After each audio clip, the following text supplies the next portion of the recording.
Judul materi yang akan kita bahas pada pembelajaran kali ini adalah struktur dan kebahasaan teks eksplanasi. Adapun untuk kompetensi dasar yang harus dicapai, yaitu kompetensi dasar 3.2, menganalisis struktur dan kebahasaan teks eksplanasi. Tujuan pembelajaran yang harus dicapai ada 3. Yang pertama, menjelaskan pengertian dan ciri teks eksplanasi. Yang kedua, menganalisis struktur teks eksplanasi. Dan yang ketiga, menganalisis kaidah kebahasaan teks eksplanasi. Selanjutnya kita masuk pada materi yang pertama, yaitu tentang pengertian teks eksplanasi. Di sini dikatakan bahwa teks eksplanasi merupakan jenis teks yang menjelaskan tentang proses terjadinya atau terbentuknya suatu fenomena alam atau sosial. Fenomena di sini berarti suatu peristiwa atau kejadian yang luar biasa atau jarang terjadi. Itu berarti teks eksplanasi itu teks yang hanya membahas tentang peristiwa-peristiwa atau kejadian-kejadian yang luar biasa atau jarang terjadi di sekitar kita. Nanti akan dibahas bagaimana, mengapa, dan seperti apa proses terjadinya peristiwa tersebut. Oleh karena itu, di sini di paragraf kedua dikatakan bahwa sebuah teks termasuk jenis teks eksplanasi jika isinya menjawab pertanyaan mengapa dan bagaimana suatu fenomena alam, sosial, ilmu pengetahuan, atau budaya bisa terjadi. Selanjutnya terkait dengan ciri-ciri teks eksplanasi, ada 4 ciri yang perlu kita pahami bersama. Yang pertama, strukturnya terdiri atas pernyataan umum, hubungan sebab akibat, dan interpretasi. Pernyataan umum itu biasanya berisi definisi terkait dengan topik yang akan dibahas oleh penulis, biasanya disampaikan pada bagian awal tulisan.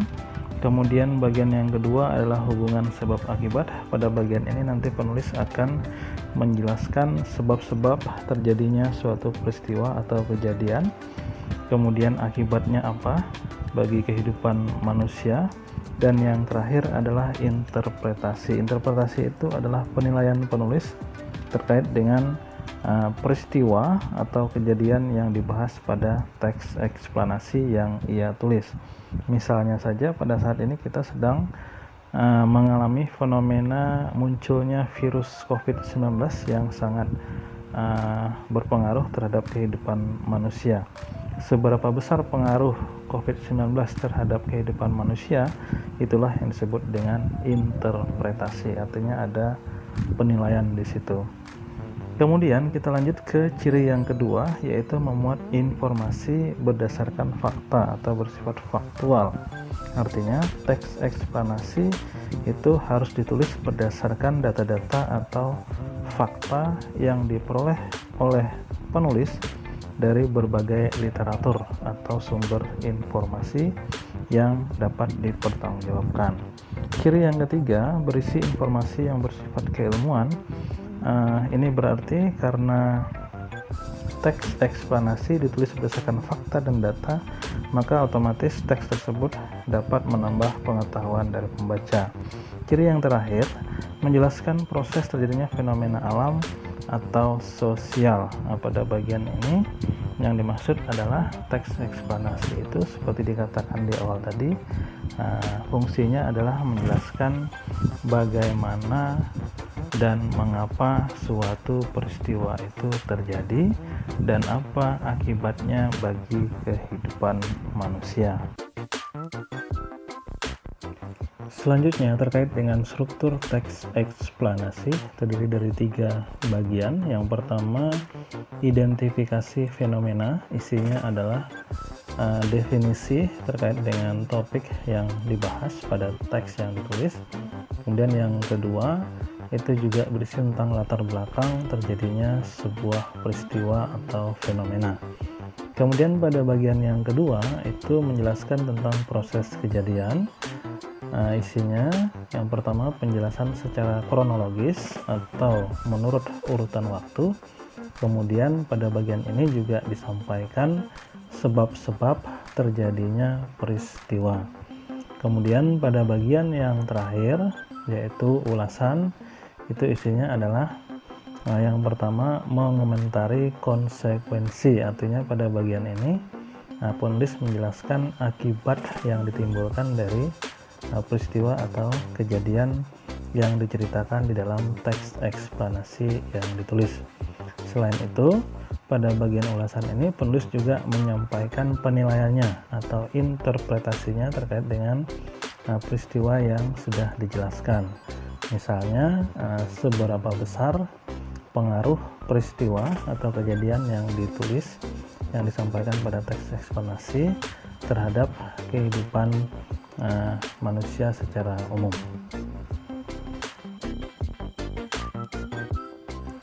Selanjutnya terkait dengan kaidah kebahasaan teks eksplanasi. Yang pertama, adanya pemakaian kalimat pasif dengan ciri yang pertama, subjek sebagai penderita. Kemudian yang kedua, predikatnya berimbuhan di, ter, atau terkan.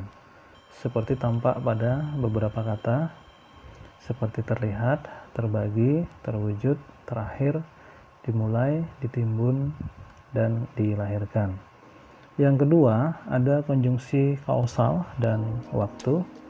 Yang pertama, konjungsi kausal itu berarti menghubungkan antara kalimat sebab dan kalimat akibat. Contoh konjungsi kausal itu ada sebab, karena, oleh sebab itu, oleh karena itu, dan sehingga.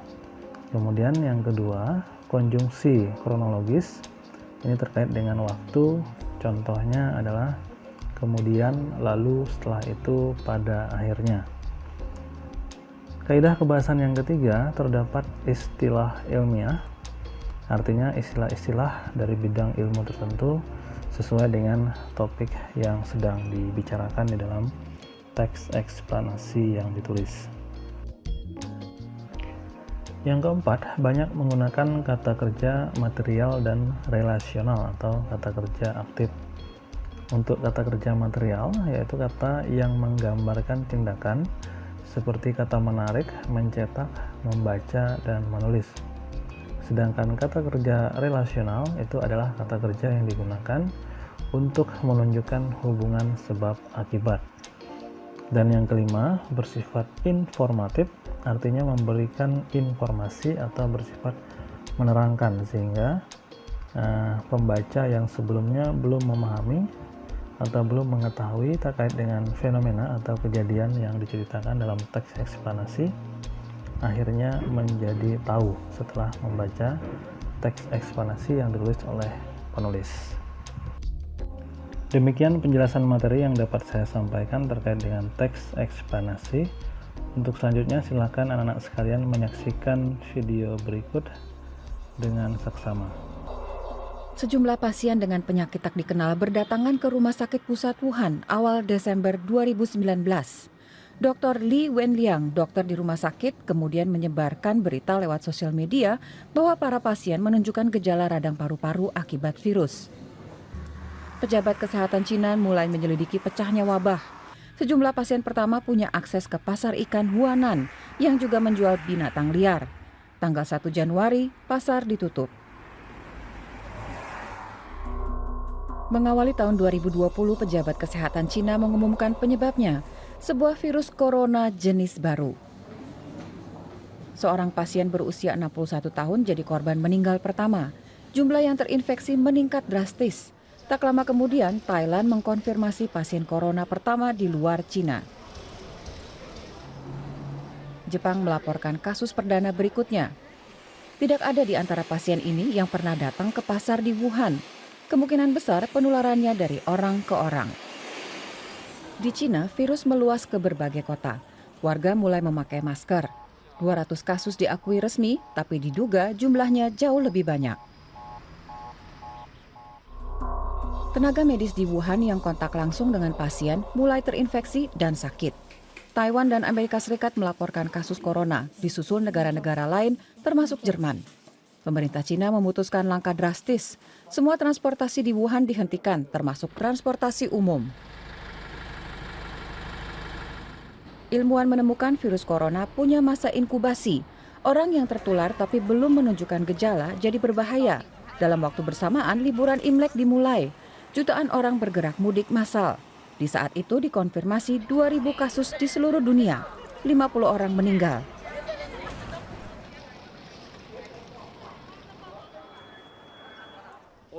WHO menyatakan wabah sebagai situasi darurat kesehatan global dan menyerukan tindakan terkoordinir internasional. Awal Februari, Wuhan tetap ditutup total. Semua provinsi di Cina daratan melaporkan adanya kasus corona.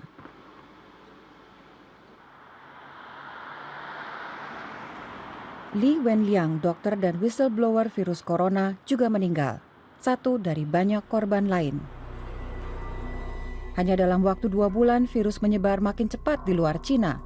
Yang paling parah Korea Selatan, Iran, dan Italia. Semakin banyak negara melaporkan kasus corona. Kapan pandemi mereda, tidak ada yang tahu pasti. Berdasarkan video yang baru saja Anda saksikan, silakan dijawab 5 pertanyaan sebagai berikut. Yang pertama, apa yang diceritakan dalam video tersebut? Kemudian yang kedua, bagaimana awal mula menyebarnya virus COVID-19? Yang ketiga, apa akibat yang ditimbulkan dari penyebaran virus COVID-19? Dijelaskan alasannya seperti apa. Yang keempat, sebutkan nama negara yang terpapar virus COVID-19 terparah selain China. Dan yang terakhir, berdasarkan isinya, apakah video tersebut dapat dikategorikan contoh teks eksplanasi dalam kehidupan sehari-hari? Ya atau tidak, jelaskan alasannya seperti apa. Untuk jawaban dari 5 pertanyaan ini, silahkan Anda tulis pada kolom komentar blog ini. Saya tunggu dan saya rasa sampai di sini saja pembelajaran kali ini. Sampai jumpa pada pembelajaran berikutnya. Tetap semangat.